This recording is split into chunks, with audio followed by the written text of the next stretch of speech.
guess this is Toby Takes Vancouver, and I'm here in Vancouver, UBC campus. It is huge. It is huge. And I'm here with this nice guy, Koby. I actually met him on Instagram. Like, I saw his Instagram post, and I'm like, this guy's interesting. And he's been doing a couple of stuff. I've kind of checked into it, but I'm going to let him tell his story. So, what is the story of Koby? Sure. So my name is Koby Michaels. I'm a third-year integrated science student here at UBC, and I moved out to Vancouver in 2014. I grew up mostly in the Boston area. And came Boston? Yeah. American? A bit of both. A bit of both? Half and half, yeah. I was born in Canada. I grew up in the States. Very nice. So I came out here for school, and I've been doing a bunch of different stuff. Working on my degree, which is integrated science. It's kind of a design your own science degree. So basically, you're going to be smarter than me once you graduate, right? I have a different skill set. A different skill set. Very nice guy. Very nice guy. And I've been involved with the Ubyssey, which is UBC student newspaper. Okay. Worked as a writer. Which actually has a big office. Like we're actually at the UBC. This is what, the conference room, basically. It's our conference room. Yeah, and this. It's big. I'm going to take pictures later, but it's big, and this is the conference room, the meeting room, the actual workspace out there. Amazing. Actually looks like a real newspaper office, which, you know, just saying, it's huge. Well, we've upgraded recently. This student building is it is fancy. We lucked out with this room, but it's good. Usually during the year we'll have 10, 15 people working full time, and it's a lot louder and busier. It's a bit quiet over the summer. No complaints, I'll also just record in peace. Yes, sir. Yeah, so I worked as a writer for the sports section mostly for a year, and then got hired on, or elected, as the sports and rec editor during my second year at UBC, and then during my time as the sports editor, I started the science section, and I've been serving as that editor for 2 years, and I've just passed that on. Nice. I mean, you do look like a sports guy as well, so I guess both fields work for you. But yeah. Science is your degree, which I'm guessing you actually like doing, so it makes sense that you become a science writer. So what kind of articles do you usually write about? Yeah, so the student newspaper focuses on anything that has to do with UBC. So that could be student politics, it can be something interesting the professor is doing. So the science section just writes stories about science and technology and engineering here on campus. So that can be everything from a student design team building a robot, and we cover that, to the newest research. Yeah, to the newest research out of UBC Hospital, UBC researchers. So it really depends. We try to get a bit of everything. Okay, that's amazing actually. And it's good to kind of keep people in the loop, because once more science, which is interesting in our times, someone like science under attack. Being science, which is sad, but it's good to actually keep people on and say, hey, here's what science is doing every day. You know, researchers aren't just taking money and sleeping on the job, right? Science is a big part in everybody's life today, and it's important. The same way you want to know about politics, you want to be politically literate, you should be scientifically literate too today. This is going to be a quote. You should be scientifically literate. You should be scientifically literate. You can definitely quote me as saying that. It's awesome. I think if you're going to be a global citizen, a citizen today, you need to. You know, you don't have to be an expert, but you should, understand the basics and be able to follow along the news and research. Great. So that's a bit of you. You've already talked about SciCats. So what is SciCats and why is it important? Well, SciCats is a science communication action team. Okay. It is a group of science communicators from Vancouver, so everybody from UBC professors to myself to museum educators. And we're coming together to produce free open source online courses for scientists and students to help them become better scientists. You got my attention when you said free and open source. Yeah. Just 2 words and boom, this is going to be awesome. Yeah, so we're trying to create lessons and teach workshops for scientists and students so that they can become better communicators and advocates for their own work and for the scientific community as a whole. Great. I was watching an episode of Bones when I was home Calgary, and one of the episodes required Bones. Are you familiar with the show? Yeah. Okay, so she had to appear in court to defend her observations and basically just her scientific work.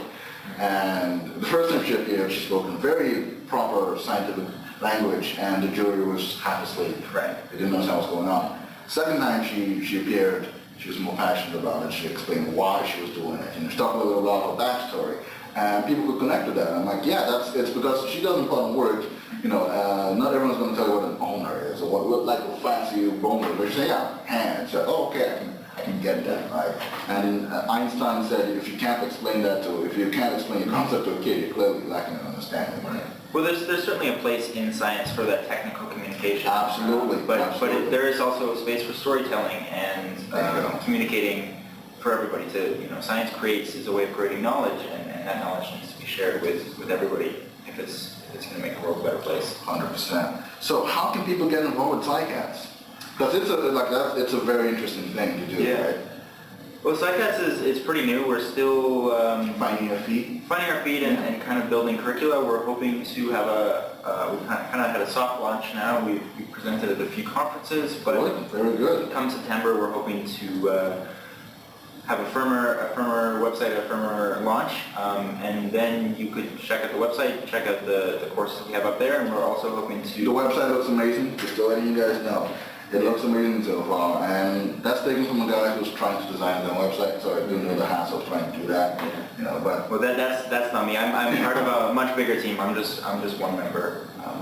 We got lots of people doing all sorts of things. That's how things are done, teamwork. Yeah. So in September we'll be hoping to start giving workshops, and we're hoping to have some of our curriculum up online. That's amazing. So if you want to get involved, I guess the best way is to start learning how to communicate science. If you're a scientist or a student and you want to learn how to communicate science, check it out and share it with coworkers and other scientists. And even if you're not a scientist, it's still good once more, like you said, it's good to be scientific literate, right? You got to understand the science, to understand why it's important, and not just, fancy words, and ignore that. SciCats is definitely more kind of aimed at researchers and students so that they can be their own. We're not necessarily communicating science as SciCats.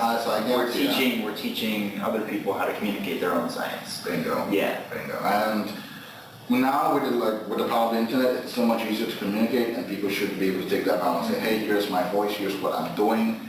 Because usually what tends to happen with scientists. I remember there was a story about the scientists. They're scientists in a way. They launched what's the word we're looking for here? Not a rover, no.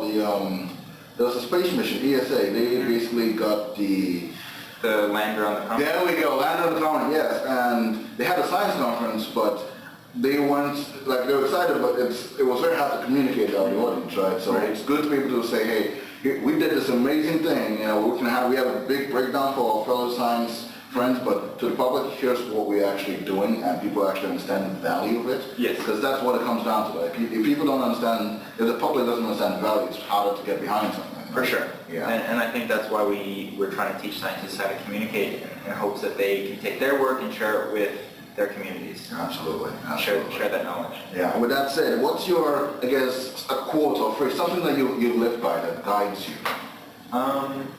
I think things will work out. Things will work out. Things will work out nice. if you put in the effort and you put in the time and things will work out.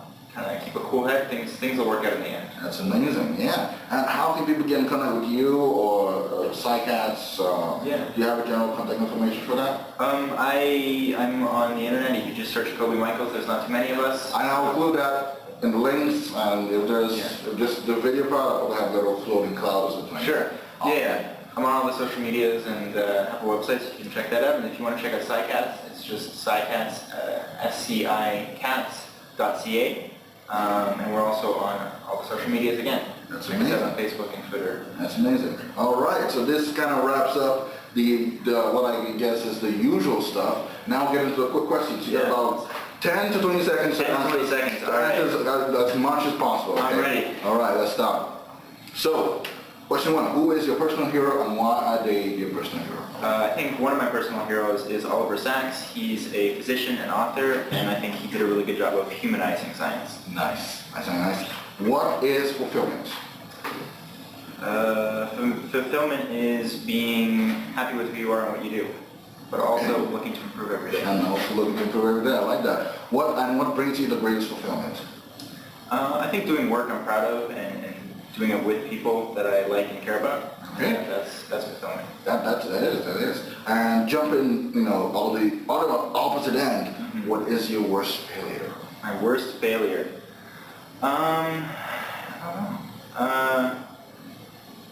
I don't know if it's one thing, but I think whenever you're doing a big project, there's lots of side roads and mistakes. And, detours, right? And I think just keeping in mind that what people present to the world is the product of getting rid of all of those tangents and dead ends. There's a picture that I like that I always comes to mind is there's a guy on stage and he's juggling plates and he's doing this amazing show.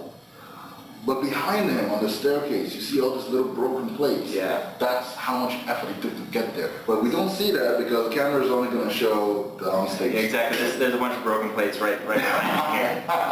That's amazing. All right. What would you want to change in the world?